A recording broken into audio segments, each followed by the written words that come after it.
नमस्ते। आज म हाम्रो वार्ड नम्बर 6 कार्यालयमा उजुरी लिएर गएको थिएँ होइन। हिजो रातभरि यो होटेल सत्कारले सुत्नु दिएन। अहिले तपाईँ पनि त्यहाँ हेर्नु हो भने टाडाङ टुडुङ भाँडा बजाइरहेछन् दिउँसो पनि होइन।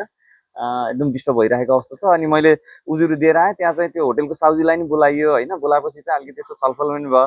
तर होटेलको साउजी चाहिँ आफ्नो गल्ती स्वीकार गर्न चाहिँ चाहेनन्। उनी आफू आफू अझै जिद्दी गरिरहेको र दोष चाहिँ अरूलाई लाउने जस्तो खालको प्रवृत्ति देखियो, स्वभाव देखियो होइन। यो खालको एकदम समस्या हो वास्तवमा। यस्तो सबभन्दा ठुलो कुरो के भने व्यवस्थापन हो। राम्ररी व्यवस्थापन गरे त हुन्छ नि त। व्यवस्थापनै गरेन भने त अनि डिस्टर्ब हुन्छ। हामीले पोखरामा कसरी चाहिँ के अरे दिगो पर्यटन विकास गर्ने विषयमा सोच्नुपर्छ। तर यस्तो खालको होटेलहरू भयो भने त यो भारतीय पर्यटकहरू होल्लाले गर्दाखेरि चाहिँ अरू विदेशी होइन, युरोप अमेरिका जापान चाइनाका विदेशीहरू पनि भाग्छन् होल्लाले गर्दा। एकदमै सिरियस इस्यु छ। पोखरा लेक साइडमा टुरिज्म क्राइसिस होला जस्तो भएको हुनाले सम्पूर्ण हामी सरकारवाला बैदामवासी लेक साइड पोखरावासीहरूले एकदम विचार गर्नुपर्ने कुरा छ होइन। चाँडै नै यसको समस्याको समाधान खोजिएन भने यो ठुलो इस्यु बनेर आउँछ होइन।